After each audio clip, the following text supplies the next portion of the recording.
السلام عليكم البنات. نتمنى تكونوا بخير وعلى خير. اليوم بغيت نشارك معكم طريقه تحضير البسبوسه. كتجي بنينه بزاف هشيشه وكتجي مسقيه مزيان، كيحماقوا عليها الصغار والكبار. بغيت نشكر من هذا المنبر صديقه ديالي هند اللي عطاتني الوصفه اول مره، جربتها عده مرات ودائما كتصدق ولا اروع، وبدوري بغيت نشاركها مع الصديقات ديالي باش تعم الفائده. بالنسبه للمقادير، غنحتاجو كاس لاروب سكر، كاس الا ربع يعني كاس لاروب.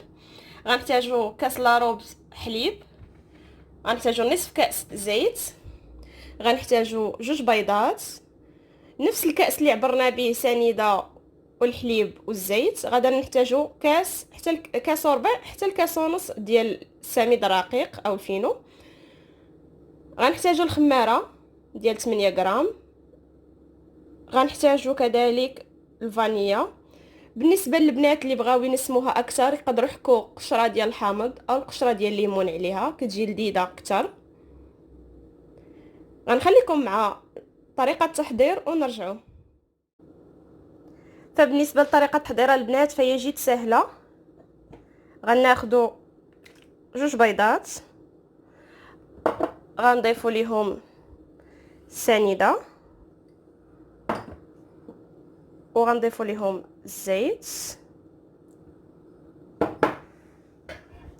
غنطربوهم جيدا.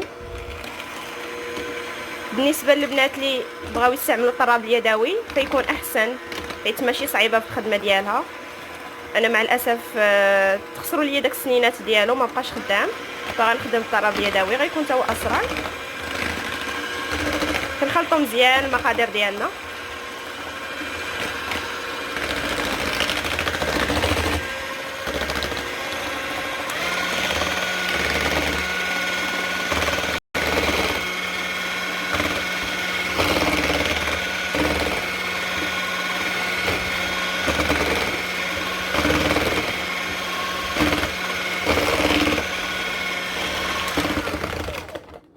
من بعد ما خلطناهم مزيان غنضيفوا ليهم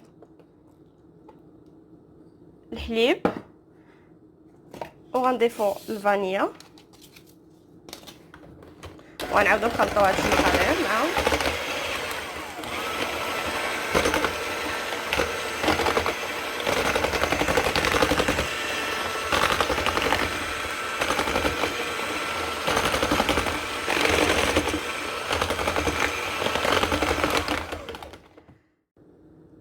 من بعد ما خلطنا جميع المقادير غيبقى لينا نضيفوا السميده بشويه بشويه.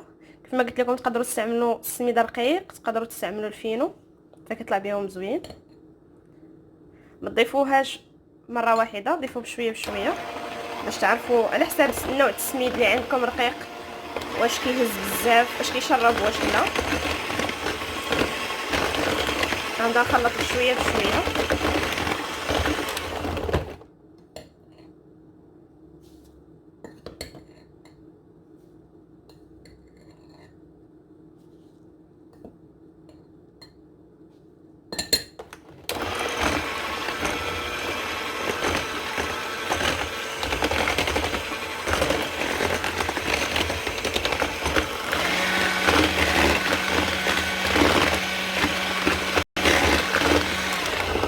باقي خاصها السميده.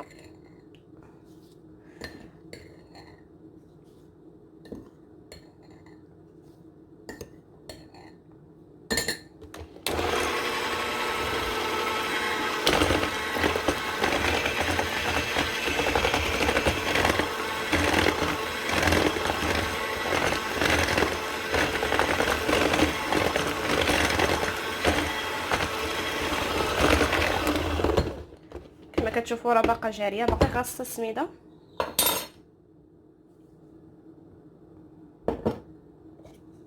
غنضيف في المرحله الاخيره كنضيفوا الخميره.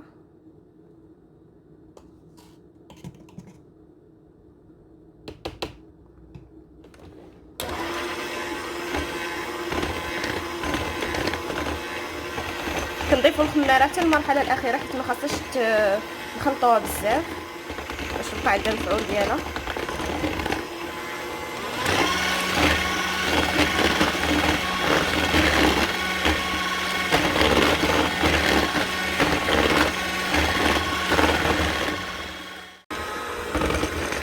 كتشوفوا هكا هذا هو القوام ديال البسبوسه.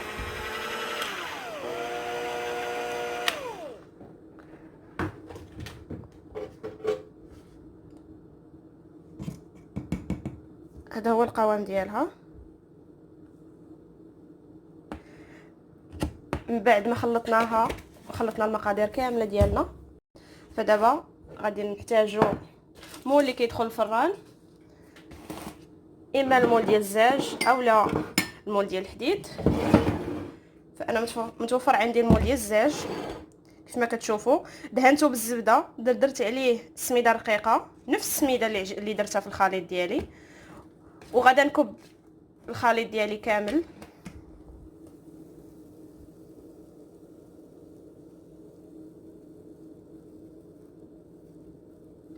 من بعد ما نكب الخليط ديالي كامل غادي ندخلها للفران على درجه حراره 300 درجه. بالنسبه اللي عندهم الفران ديال البوطه يشعلوه فقط لتحت، ما تشعلوش الفوق، شعلوه غير لتحت. تيسخن الفران ودخلوها ليه. انا غادي نكملها، غادي نصبها كامله وغادي ندخلها الفران مباشره. غادي ندوز باش نوجد ليها السيرو باش غنسقيها، حيت خاص السيرو يبرد لينا شويه قبل بما دخلتها الفران. ونشوفوا مع بعضياتنا طريقه تحضير السيرو مباشره. البنات من بعد ما دخلنا البسبوسه ديالنا للفران على درجه حراره 300 درجه غنحتاجو 2 كيسان ديال الماء، غنحتاجو كاس، هي في الحقيقه كيكون كاس ماشي كاس لاروب، كاس ديال سنيده.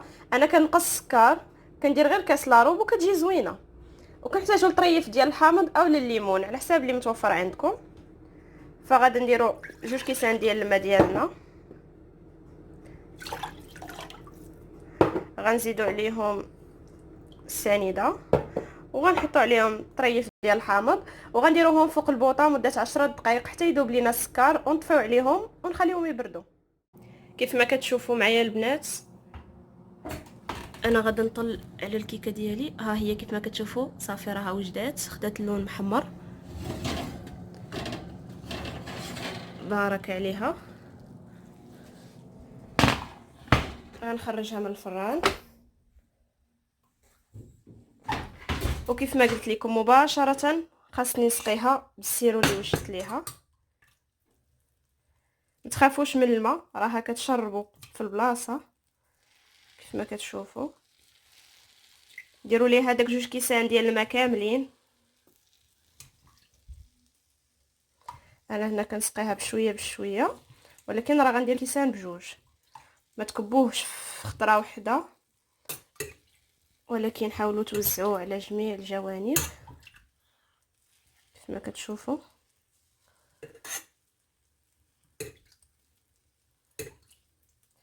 انا غنبقى نستمر بهذه الطريقه، غنبقى بشويه بشويه نكب الماء كامل. راه كتشربوا في البلاصه الا رديتوا البال البنات، هاي في البلاصه كيتشرب ما كيبقاش.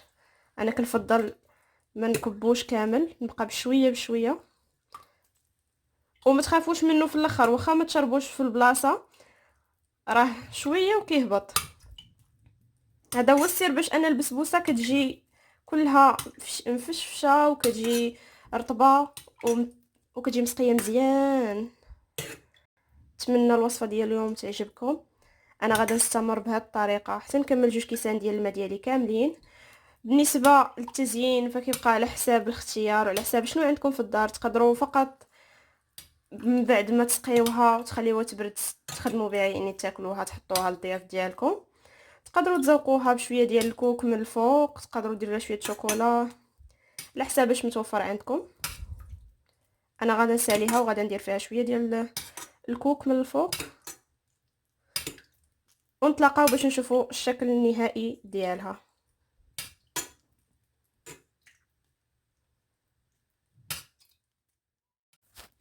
كما كتشوفوا البنات هذا هو الشكل النهائي ديال البسبوسه ديالنا.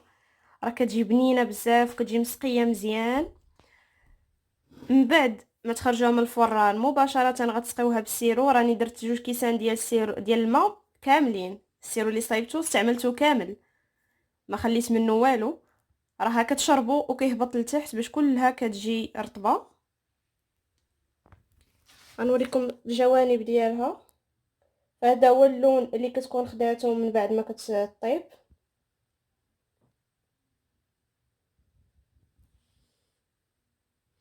نتمنى الوصفه ديال اليوم البنات تعجبكم وتجربوها وتردوا عليا الخبر.